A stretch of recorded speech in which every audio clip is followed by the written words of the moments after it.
মাননীয় রাজ্যপাল অধ্যাপক ডক্টর জগদীশ মুখী ডাঙৰীয়াই সমবেত সকলকে উদ্দেশ্যি ভাষণ প্ৰদান কৰিব।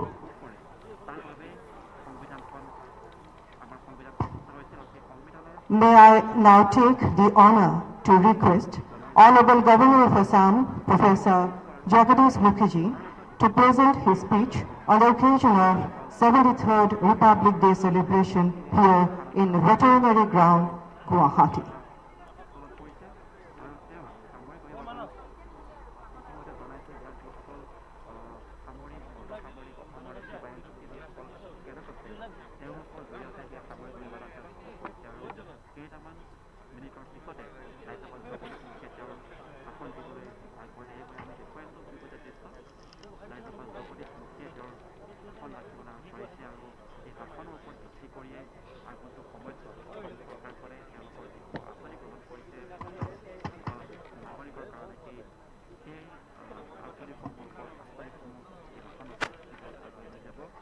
मेरे प्यारे भाइयों और बहनों, हमारे महान राष्ट्र के 73वें गणतंत्र दिवस के शुभ अवसर पर मैं अपने राज्य और देश के लोगों को हार्दिक बधाई और शुभकामनाएं देता हूं।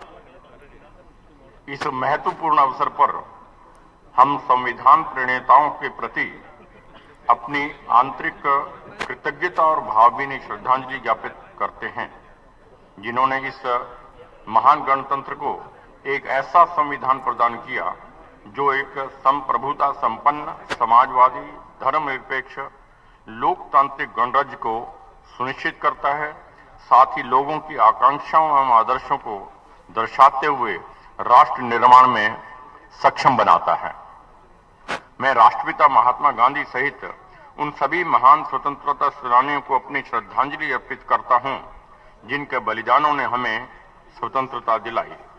साथ ही मैं अपने राष्ट्र के वीर जवानों, अर्धसैनिक बलों एवं पुरुष कर्मियों के प्रति सर्वोच्च सम्मान के साथ नमन करता हूं और देश की सीमा पर संप्रभुता, अखंडता की रक्षा करते हुए अपने प्राणों की आहुति देने वालों को भावपूर्ण श्रद्धांजलि देता हूं।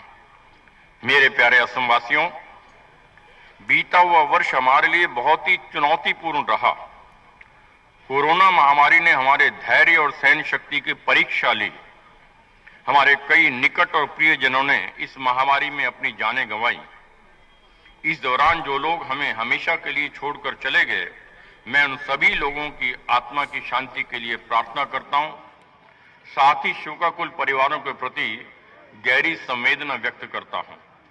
समग्र विश्व जब इस महामारी से जूझ रहा था, तब इस अदृश्य बला के खिलाफ आगे आकर नेतृत्व प्रदान करने वाले आदरणीय प्रधानमंत्री नरेंद्र मोदी जी जैसा नेता मिलना हम सभी देशवासियों के लिए सौभाग्य की बात है। इसके अलावा हमारे चिकित्सकों, स्वास्थ्य कर्मियों, पुलिस कर्मियों और विभिन्न सरकारी विभागों के अधिकारियों की पूर्ण निष्ठा, असमवादियों के समर्थन और सहयोग से हम इस प्रतिकूल परिस्थिति का सामना करने में सक्षम हुए हैं। मुझे पूरा विश्वास है कि आने वाले दिनों में आपका यह सोच, सहयोग एवं समर्थन हमें इस चुनौतीपूर्ण दौर से सफलतापूर्वक उबरने में मदद करेगा। असम वासियों के असीम प्यार, आशीर्वाद और सहयोग के बल पर निष्पक्ष, प्रभावी, पारदर्शी और जिम्मेदार सुशासन प्रणाली लाने के उद्देश्य से मेरी सरकार अथक प्रयास कर रही है। किसी भी तरह के अपराधों के खिलाफ सरकार का जीरो टॉलरेंस दृष्टिकोण, मानव तस्करी के खिलाफ लड़ाई और शांति के पथ प्रदर्शक पहलों के आज परिणाम मिलने लगे हैं। इसी तरह वार्ता के माध्यम से असम और मेघालय के बीच अंतर्राज्यीय सीमा के मतभेदों के सौहार्दपूर्ण समाधान के लिए उठाया गया कदम हमारे सदियों पुराने संबंधों को मजबूत करने का मार्ग प्रशस्त करता है। आदरणीय प्रधानमंत्री जी के सबका साथ, सबका विकास, सबका विश्वास और सबका प्रयास के दृष्टिकोण से प्रेरित होकर असम सरकार ने गरीब, दलित, किसान और श्रमिकों पर विशेष ध्यान देने के साथ साथ राज्य के प्रत्येक व्यक्ति के जीवन स्तर को ऊपर उठाने के लिए अनेक कदम उठाए हैं। मिशन वसुंधरा के माध्यम से स्वदेशी लोगों की भूमि के अधिकारों की रक्षा के लिए की गई पहल, परियोजना सद्भावना के माध्यम से सुशासन सुनिश्चित करना, न्यूनतम समर्थन मूल्य पर धान की खरीद के लिए उठाए गए कदम, हस्तशिल्प क्षेत्र को बढ़ावा देने के लिए शुरू की गई नई योजना, पंडित दीनदयाल उपाध्याय जी द्वारा संकल्पित अंत्योदय के लक्ष्य को साकार करना आदि सरकार की प्रतिबद्धता के उदाहरण हैं। मेरे प्यारे मित्रों, 4 सितंबर 2021 को कार्बी गुट के 4 संगठन केपीएलटी, केएलएनएलएफ, पीडीसीके और यूपीएलए ने असम सरकार और भारत सरकार के साथ समझौते पर हस्ताक्षर किए। कुछ अन्य उग्रवादी संगठनों ने जैसे एनएसएलए, एडीएफ, एनएलएफडी, यूपीआरएफपी ने भी असम सरकार के सामने सामूहिक रूप से आत्मसमर्पण किया है। 24 सितंबर 2021 और 13 नवंबर 2021 को डीएनएलए के अध्यक्ष, सीएनसी, डिप्टी सीएनसी एवं जीएस ने 45 अन्य कैडरों के साथ अधिकारियों के सामने आत्मसमर्पण किया। 28 अक्टूबर 2021 को डीएनएलए ने असम सरकार के साथ युद्ध विराम समझौते पर भी हस्ताक्षर किए और ये संगठन औपचारिक रूप से शस्त्र समर्पण समारोह की प्रतीक्षा कर रहा है। इस अवधि के दौरान उल्फा इंडिपेंडेंट के पश्चिमी कमान के प्रभारी सहित 14 कट्टर उग्रवादी, 7 डीएनएलए और 1 एनएलएफबी, 2 यूएलबी और 3 यूपीआरएफ उग्रवादी सिक्योरिटी फोर्स के साथ अलग अलग मुठभेड़ों में मारे गए। 2 नवगठित बोडो उग्रवादी समूह अर्थात एनएलएफबी और यूएलबी को भी निष्प्रभावी कर दिया गया है, क्योंकि इन समूहों के सभी काडर अधिकारियों के सामने आत्मसमर्पण कर चुके हैं। राज्य सरकार राज्य के समग्र बुनियादी ढांचे के विकास के लिए प्रतिबद्ध है। असम माला कार्यक्रम के तहत राज्य के राजमार्गों और जिले के प्रमुख सड़कों को सुधारा और चौड़ा किया जा रहा है। प्रधानमंत्री ग्राम सड़क योजना को भी राज्य में सफलतापूर्वक लागू किया जा रहा है। 28,000 किलोमीटर से अधिक सड़क निर्माण का कार्य पूरा करने के बाद हमारी सरकार 31 मार्च 2022 तक नई कनेक्टिविटी के सभी पीएमजीएसवाई 1 और पीएमजीएसवाई 2 के कार्यों को पूरा करने जा रही है। इसके अलावा पीएमजीएसवाई 3 के तहत स्वीकृत 2760 किलोमीटर सड़क का निर्माण कार्य में से 941 किलोमीटर का काम पूरा कर लिया गया है और शेर 1819 किलोमीटर प्रगति पर है। इसके अंतर्गत ब्रह्मपुत्र नदी पर 2608 करोड़ रुपए की लागत से गुवाहाटी और उत्तर गुवाहाटी को जोड़ने वाले पुल का निर्माण कार्य प्रस्ताव शामिल है। भाई और बहनों, शिक्षा के क्षेत्र में मेरी सरकार अभूतपूर्व कार्य कर रही है। गोलाघाट और धेमाजी में इंजीनियरिंग कॉलेज चालू हो चुके हैं और सुवालकुची, बिहाली, बंगाईगांव, चामुगुड़ी, नलबाड़ी और उदालगुड़ी में 6 नए इंजीनियरिंग कॉलेज और माजुली और टिंगखोंग में पॉलिटेक्निक कॉलेजों का निर्माण कार्य शुरू हो चुका है। इसके अलावा 6 सरकारी मॉडल कॉलेजों का निर्माण कार्य हाथ में लिया गया है और असम के अल्पसंख्यक बहुल क्षेत्रों में 9 महिला डिग्री कॉलेजों का निर्माण कार्य भी शुरू किया गया है। चाय बागान क्षेत्र में 119 हाई स्कूलों का निर्माण शुरू किया गया है। साथ ही असम के विभिन्न स्थानों पर 10 विधि महाविद्यालय और असम के अल्पसंख्यक बहुल क्षेत्रों में 21 आदर्श आवासीय विद्यालयों का निर्माण प्रगति पर है। मित्रों, सांस्कृतिक उत्थान के लिए मेरी सरकार दृढ़ संकल्प है।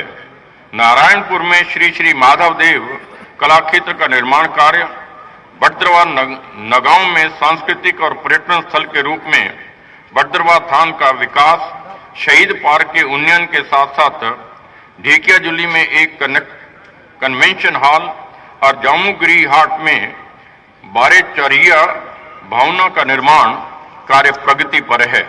इसके अलावा गुवाहाटी में बड़ा गांव में एक शहीद स्मारक क्षेत्र का निर्माण किया जा रहा है। खेल क्षेत्र में डिब्रूगढ़, लखीमपुर और सवालकुची में स्टेडियम का निर्माण कार्य प्रगति पर है और असम में 40 मिनी स्टेडियम और 10 जिला स्टेडियम के निर्माण के लिए भी योजना प्रस्तुत की जा रही है।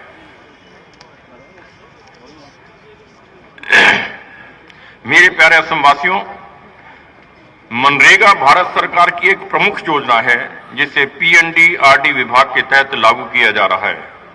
मनरेगा के तहत दैनिक मजदूरी 2013 रुपए से बढ़ाकर 2024 रुपए कर दी गई है। मनरेगा के तहत सामान्य भूमि के साथ साथ व्यक्तिगत भूमि में बड़े पैमाने पर चंदन, आगर और सोम पौधे लगाने और शैक्षिक, धार्मिक और सामुदायिक संस्थान भूमि में मत्स्य पालन की सुविधा प्रदान की जाती है। प्रधानमंत्री आवास योजना भारत का एक अन्य प्रमुख कार्यक्रम है जिसका उद्देश्य सभी के लिए आवास प्रदान करना है। योजना के तहत 7,68,600 लाभार्थियों का लक्ष्य रखा गया था, जिसमें से 7,35,792 आवास स्वीकृत किए जा चुके हैं और 4,52,064 आवासों का निर्माण कार्य अब तक पूरा हो चुका है। कच्चे घर की संशोधित परिभाषा के अनुसार अन्य 7 लाख लाभार्थियों का अतिरिक्त लक्ष्य प्राप्त हुआ है। असम सरकार के प्रमुख कार्यक्रम कनकलता सबसिडी योजना के तहत 2.54 लाख स्वयं सहायता समूहों को कुल 397 करोड़ रुपए का रिवॉल्विंग फंड प्रदान किया गया है। विस्तारित कनकलता सबलीकरण योजना के तहत 86,000 से अधिक स्वयं सहायता समूहों को भी आर्थिक सहायता प्रदान की गई है। दीनदयाल उपाध्याय ग्रामीण कौशल योजना के तहत अक्टूबर 2021 तक कुल 53,321 ग्रामीण गरीब युवकों को automobile, health care, hospitality, BPO, औद्योगिक सिलाई मशीन ऑपरेटर आदि विभिन्न व्यवसायों में मजदूरी रोजगार के लिए प्रशिक्षित किया गया है। विभिन्न संगठनों में कुल 29,000 युवाओं को रोजगार प्रदान किया गया है। ग्रामीण स्वरोजगार प्रशिक्षण संस्थानों के तहत अक्टूबर 2021 तक 1,08,192 युवकों को स्वरोजगार का प्रशिक्षण दिया जा चुका है, जिनमें से अधिकांश ने अपना खुद का व्यवसाय स्थापित किया है। असम में 63,35,015 ग्रामीण परिवार हैं, जिनमें से 17,25,911 यानी 27.24% ग्रामीण परिवारों को जल जीवन मिशन के तहत पानी का कनेक्शन प्रदान किया जा चुका है। इस वित्तीय वर्ष 2021-22 में कुल 22,62,735 परिवारों को पानी कनेक्शन प्रदान करने का लक्ष्य रखा गया है। इसके अलावा इस वित्तीय वर्ष के दौरान जल जीवन मिशन के तहत 26,354 स्कूलों, 11,194 आंगनवाड़ी केंद्रों और 605 ग्राम पंचायत भवनों, सामुदायिक केंद्रों और ग्रामीण असम से संबंधित अन्य सरकारी भवनों में रनिंग वाटर की सुविधा प्रदान की गई है। असम सरकार ने किसी भी क्षेत्र में असाधारण प्रदर्शन सम्मान व मान्यता प्रदान करते हुए विशिष्ट व्यक्तियों को असम वैभव, असम सौरभ और असम गौरव के नाम से असम के सर्वोच्च राज्यिक नागरिक पुरस्कारों का शुभारंभ किया गया है। जैसा कि आप सभी जानते हैं कि वर्ष 2021 के ये सर्वोच्च राज्य नागरिक पुरस्कार कुल 29 विशिष्ट नागरिकों को दिनांक 24 जनवरी 2022 को गुवाहाटी में आयोजित एक समारोह में प्रदान किए गए हैं। आपको बता दूं ये पुरस्कार प्रतिवर्ष प्रदान किए जाएंगे। राज्य सरकार के कर्मचारियों को 6 और 7 जनवरी 2002 को उनके जीवित माता पिता और सास ससुर के साथ बिताने के लिए सभी राज्य सरकार के कर्मचारियों को विशेष आकस्मिक अवकाश की अनुमति प्रदान की गई है। मेरे प्यारे मित्रों, राज्य सरकार द्वारा निरंतर दिए गए जोर के कारण कृषि क्षेत्र में उल्लेखनीय उपलब्धियां प्राप्त हुई हैं। दलहन और खाद्यान्नों के उत्पादन में उल्लेखनीय वृद्धि हुई है। वर्ष 2021-22 के दौरान कृषि की यंत्रीकरण प्रणाली को गति प्रदान करने के लिए लाभार्थियों को 7,293 पावर टिलर, 2,300 पंप सेट, 100 धान काटने की मशीनें, 961 रीपर मशीनें, 1459 पल्वराइजर और 1213 रोटावेटर का वितरण किया गया। पूर्वोत्तर और हिमालयी राज्यों के बागवानी मिशन योजना के तहत स्ट्रॉबेरी, ड्रैगन फ्रूट्स, रामबूटन, विदेशी अमरूद, अदरक, हल्दी, हाइब्रिड सब्जियां और फूलों की खेती जैसी उच्च मूल्य वाली फसलों का व्यापक क्षेत्र विस्तार कार्यक्रम शुरू किया गया है। शिक्षित युवाओं के बीच उद्यमिता विकास के लिए खाद्य प्रसंस्करण, मशरूम उत्पादन और सटीकता से खेती करने पर जोर दिया गया है। असम समझौते के त्वरित और प्रभावी कार्यान्वयन के लिए कार्यभार ग्रहण करने के तुरंत बाद वर्तमान सरकार द्वारा कुछ महत्वपूर्ण कदम उठाए गए हैं। गुवाहाटी के पश्चिमी बोरा गांव में शहीद स्मारक और पार्क का निर्माण कार्य चल रहा है और फ्रंट ऑफिस और प्रवेश ब्लॉक का काम अब तक पूरा हो चुका है। असम बांग्लादेश सीमा पर बाड़ लगाने का काम 98.35% पूरा हो चुका है। असम के माननीय मुख्यमंत्री द्वारा 10 दिसंबर 2021 को शहीद दिवस के दिन असम आंदोलन पर डेटा बुक का दूसरा और तीसरा खंड लॉन्च किया गया है। एक अनुपूरक खंड चौथा और 5वां खंड भी पूरा कर लिया गया है और मुद्रण के लिए तैयार है। असम आंदोलन के पीड़ितों और उनके परिवार के सदस्यों के प्रभावी पुनर्वास के लिए असम समझौता कार्यान्वयन विभाग ने असम आंदोलन पीड़ित कल्याण ट्रस्ट के नाम से एक ट्रस्ट की स्थापना की है। इस ट्रस्ट को 10 दिसंबर 2021 शहीद दिवस पर असम के माननीय मुख्यमंत्री द्वारा औपचारिक रूप से प्रारंभ किया गया है। असम समझौते की धारा 6, 7, 9 और 10 पर विशेष रूप से ध्यान देते हुए असम समझौते की सभी धाराओं पर कार्यान्वयन करने के लिए तथा इसकी रूपरेखा की जांच करने के लिए एक उप समिति का गठन किया गया है। मृदा संरक्षण विभाग ने वर्ष 2020-21 के दौरान राज्य की प्राथमिकता विकास निधि के तहत 4,021.26 लाख रुपए की वित्तीय भागीदारी के साथ विभिन्न मृदा नमी और जल संरक्षण उपायों को अपनाकर लगभग 22,340 हेक्टेयर वर्षा सिंचित कृषि भूमि विकसित करने को प्राथमिकता दी है। तदनुसार कार्यक्रम के तहत विभाग ने आज की तारीख तक 207.97 लाख रुपए की वित्तीय उपलब्धि के साथ लगभग 1155 हेक्टेयर भूमि कृषि भूमि विकसित की है। वर्ष 2021-22 में स्वायत्त परिषदों मिसिंग स्वायत्त परिषद, राबा असोम स्वायत्त परिषद, टीवा स्वायत्त परिषद, सोनेवाल कछारी स्वायत्त परिषद, थिंगाल कछारी स्वायत्त परिषद, देवी स्वायत्त परिषद, कोच राजवंशी समुदाय के लिए कामतापुर स्वायत्त परिषद, मोरान स्वायत्त परिषद और मटक स्वायत्त परिषद, बीटीडी के बाहर बोडो कछारी कल्याण परिषद के लिए सर्वांगीण विकास के लिए 260.6 करोड़ रुपए की राशि आवंटित की गई है। आपको यह जानकर खुशी होगी कि सरकार ने तामुलपुर उपमंडल को अब नया जिला बनाने का निर्णय लिया है। ये राज्य का 35वां और बीटीआर का 5वां जिला होगा। मेरे प्यारे असम वासियों, परिवहन विभाग हमेशा राज्य के राजकोष में पर्याप्त मात्रा में राजस्व का 1000 रुपये प्रति माह राशन भत्ता और 1 महीने का वार्षिक विशेषाधिकार अवकाश स्वीकृत कर रही है। शिकारियों को एक कड़ा संदेश देने के लिए अब तक असम कोषागार में जमा किए गए 2479 गैंडों के सींगों को 22 सितंबर 2021 विश्व राइनो दिवस पर आग लगाकर नष्ट कर दिया गया है।